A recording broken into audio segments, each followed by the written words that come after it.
Hello, my friends. How are you?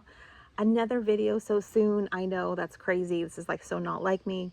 But I had a amazing question pop up from my video yesterday, and it was whether or not I would still go forward with having weight loss surgery even with the new advancements like the GLP-1 medications, and basically like what I do it over again. And man, I have a lot to say about that. So I wanted to do a video because I have now actually seen a few people in my life using GLP-1s, and several more people have had weight loss surgery. And so I kind of have a perspective on both. And I have actually tried GLP-1s for a very short period, but and that was just very, very, very recently, like last week, like last couple of weeks. But I would say that with what I have seen with the GLP-1s is nobody in my life personally that has tried them has actually had success with them. Now, I have definitely seen people online on YouTube videos.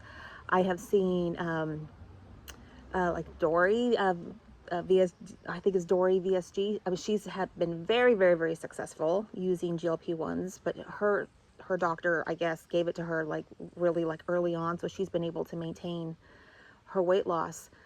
Now, the thing is that I did talk to my doctor and asked if I could be put on GLP-1s. And one of the reasons for me was like because of I have sleep apnea, but I'm not able to use the mask for a CPAP machine because I have trigeminal neuralgia. So I have a lot of pain in the side of my face. And so I can't have that thing.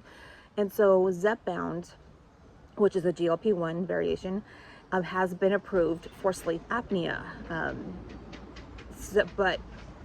So she went through my insurance, so we tried to get it approved, and I was flat out denied. So, but I'm also, right now I weigh like 211 pounds, which is like terrible. I mean, it's so hard for me considering that my lowest weight was like 156 pounds. And so that's a big weight gain for me. And that's only like in the past 1 year. So that's like, it's crazy how much weight I've gained this past year for regain.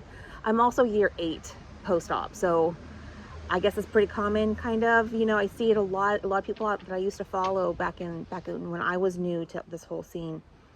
I was kind of going through my like subscriber list of people that I'm subscribed to, and realizing that almost everybody except for Dory, everyone has had regain, and much more significant than I've had. So I guess I should feel fortunate that it's been as minimal, comparatively speaking, as you know, compared to other people. But I did go on Noom.com, which you can go on Noom, and you can get GLP-1s through Noom. Now, I went ahead and I did the first month because it was only $150 for the very first month. But then if you wanted to stay on it, then it was like $900 for the next 3 months, because they start you at like 0.2 milligrams or whatever or units, you know, like 20 units, and then for the first 2 weeks then you go up to 30 units. I felt zero. I felt like zero, and I'm just not willing to pay $900 out of pocket. And I was not approved through my insurance. So I don't have access to a GLP-1 that I'm willing to pay out of pocket for. So for me, a GLP-1 is not an option. The other people in my life, personally, they were approved through insurance, and they were on it for longer. And not a single one of them lost any weight, and they all had very severe side effects, such as nausea. They felt like they had the flu. They didn't feel well at all, and that was on the low doses. So they never even got past like one whatever that measurement is, because most of the time, I guess when you get it through a doctor, they start at like 0.5, and you go 0.5 for a month, and then you do 1, and then you go up to 1.5, and so on. Whereas like with Noom, you start at like 0.2. You start even like smaller. But there's also then on the other side, then you've got weight loss surgery. There's vertical sleeve gastrectomy, and then there's gastric bypass. I opted for gastric bypass. Excuse me. I opted for a VSG, vertical sleeve gastrectomy, Whereas other people in my life, they had gastric bypass. And I would say that I don't regret having it, but if you have the opportunity to try a GLP-1 and if it's covered through your insurance, I would say it's not a bad idea to go ahead and give it a try before going under like the knife for surgery. Because for one, the process to get weight loss surgery is not quick. Whereas if you can get into your doctor and get a prescription and get it approved through your insurance, I mean, you could be on the shot, within, theoretically days or weeks, whereas it could be months before you get approved for weight loss surgery. And the thing is anytime you have surgery, there's a risk. It is not an easy recovery. It's not an easy process to go through. It's a very big trauma on your body and like in your mind, because you're set to a certain way of eating, and all of a sudden now you can't eat, and there's all these fears, and your body hurts, and if you drink too fast, if you eat too much, you have physical pain. So there's a lot of it's a really huge decision to have weight loss surgery, whether it's VSG or gastric bypass. And so it's really something to really consider. And I think anybody that is really having a real deep dive look into whether they should do this for themselves, I totally hand it to them, because it's like, that is such a smart thing to do, because this is literally changing your life, totally changing your life. Now, the one thing is whether or not, for me personally, whether or not I would have the conversion from VSG to gastric bypass. And for me, that would be a big fat no. I would not do it again. If I had the opportunity to do things over, that's the one thing that I wish I had not done. But I would have never known that I would be feeling like this. And so it's like, it's one of those things where you don't know until you do it, and then you know that you shouldn't have done it. But because the thing is, for me, I just didn't realize that the complications that I had from previous surgeries, because I do have endometriosis, and so I have a lot of scar tissue internally. So the whole point of me having conversion to gastric bypass was to solve the problem that when I had VSG surgery, I had acid reflux so horrifically that it was completely turned my life upside down. I had no idea how bad acid reflux could get until I had it post vertical sleeve gastrectomy. So if you do have acid reflux and you're on the fence about whether you should have VSG or gastric bypass, I would recommend gastric bypass. And that's a really hard thing for me to advise, because for me personally, I had more success with VSG than at all after when I had the conversion to gastric bypass. Gastric bypass to me was actually like a roadblock in my weight loss journey, and it's caused much more vitamin deficiencies. It's caused I mean, there really hasn't been, for me personally, a single benefit to me having the conversion to gastric bypass, because my acid reflux did not go away. Now, I did have like a honeymoon period where when I was eating like barely anything for those first few weeks after having the actual physical surgery, I didn't have much acid reflux, but it came back within weeks of me having the surgery. And you can actually look back in my videos and kind of, because I've been documenting from the get-go. So I had VSG back in January, I think it was like 2017. And then I had 3 years later, I was 175 pounds. And so I had lost basically around 100 pounds already. I was like 85 or 90 pounds, because my highest weight ever was 261 pounds. So I got down to, I think at that time from VSG, I think I got down to like 160 or a little below 160. And then I had gone up to 175. So I had a little bit of regain, but not very significant. So at 175 pounds, I had conversion to gastric bypass. And it's really all of that restriction that I had felt from VSG, all of those benefits were just gone in an instant. It just completely, it changed me so physically that I don't really know why that happened. I don't know why it was not successful with me. But one of the main things for me is I do have a pretty significant hiatal hernia. And the intention was, when I had the conversion to gastric bypass, is the doctor was going to fix the hiatal hernia. But unfortunately, when he got in there, the scar tissue was so bad that he didn't do it.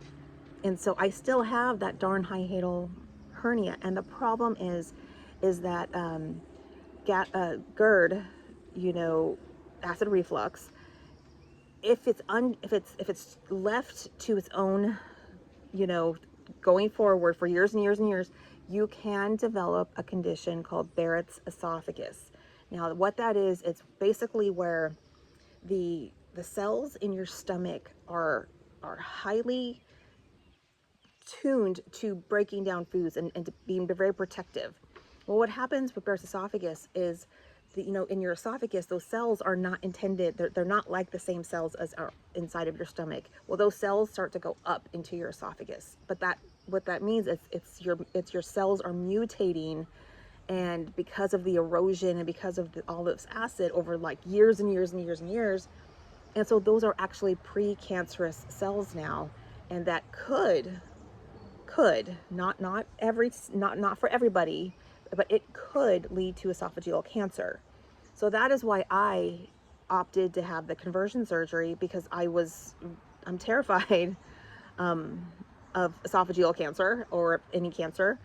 So I wanted to do, you know, what I could do, and my husband had insurance, and we knew that he was going to be retiring in a couple years, and so it's like there was a lot of decisions, a lot of thinking that went into it. So for me, if I had it to do over, I probably would just go straight for the gastric bypass. I would not do the VSG, because that transition from VSG to gastric bypass, something in that process, I lost that honeymoon phase of having weight loss surgery. When you have weight loss surgery, you get like a good year where you cannot help yourself but barely eat. So that's why so many people lose so much weight, you know, the first year, and why it starts to get harder for some people. Some people really start having like regain like kind of early on if they're not really, really, really careful. So in a nutshell, if I were right now the same person, the same body that I was 8 years ago, and I was given the opportunity to have gastric bypass, VSG, or go on a GLP-1, I first would try going on a GLP-1. I would absolutely try. If it was covered through insurance, if everything went. And then if I was not successful on a GLP-1, I would opt for a gastric bypass. That is definitely what I would do. Because, you know, with a GLP-1, it might work, it might not work.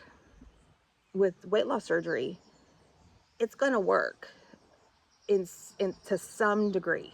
Now, how effective that surgery is for you, it's going to depend on the tools that you implement, the lifestyle changes that you implement. You have more control over the outcome versus just, you know, we know that what we were doing before wasn't working. So, you know, we tried on our own without any tools, without any assistance. And the fact that we're even in this decision-making process means that we've tried and we've tried and we've tried. And now our last resort is to consider a GLP-1 or weight loss surgery. So that's what I would do. So hopefully that answered the question, but it also hopefully answers the question about acid reflux. Acid reflux, my goodness gracious. I did have it before surgery. My doctor knew that I had it before my very first VSG surgery. I don't know why he's the one that wanted me to get the VSG versus gastric bypass. I don't know why. And that is one thing that if I had a do-over, I would go with gastric bypass only because of the acid reflux. If I was but it also depends on how much weight you need to lose. If you need to lose, say, maybe 100 pounds, I'd go with VSG if you don't have acid reflux. If you have maybe hundreds of pounds that you need to lose, gastric bypass would probably be better for you. So, you know, there's a lot of considerations. It's a whole different world out there in terms of options than 8 years ago when I was going through this. there really wasn't anything that was ever offered to me besides surgery. And I had to pursue it. I was not, they didn't come to me. I wasn't at a doctor's appointment. They were like, hey, have you ever considered having weight loss surgery? It was never like that. It was me approaching them. So, and I have Blue Cross, like Anthem Blue Cross. And so that's the insurance that I've had this entire time. And they are the ones that approved me for surgery both times, but denied me getting a GLP-1 now. And so it's been a little frustrating, but yeah, I hope that answers that question. I will do another video very, very specific to my acid reflux, kind of like my journey through that, about the different medications I've tried, the different testing that I've done, the things that have been offered to me now, and kind of how I'm trying to manage my acid reflux now, and some of the things that are kind of like on the table for some other people that aren't on the table for me, but could be on the table for others. Because you know, when you have a condition for a long time, whether you want to or not, do you hear my rooster? Let me see. Can you see him down there? I don't know if you could see him, but yeah, hopefully you can see. That's Tommy right there. he's saying hello. Oops, sorry. But yeah, I will do another video regarding I love him. He's the best. I love having a rooster. It's the best thing. Except for when you're trying to do a video and he keeps like, talking. But anyway, I hope you guys have a great day, and look out for my next video about acid reflux. And there's actually a ton of other topics that I really want to get to. And I just want to say, everyone, please be safe. Tomorrow is potentially a lot of unrest around the country. And today is June, what is it? June 15th, 14th. Okay, so today is June 14th. Tomorrow is June 15th, 2025. And there's a lot of things going on in our world, not just our country, but the whole world. So please, you know, be cautious, be aware, be careful, stock up if you can, stay home if you can, and be safe. And I'll talk to you guys later. Bye.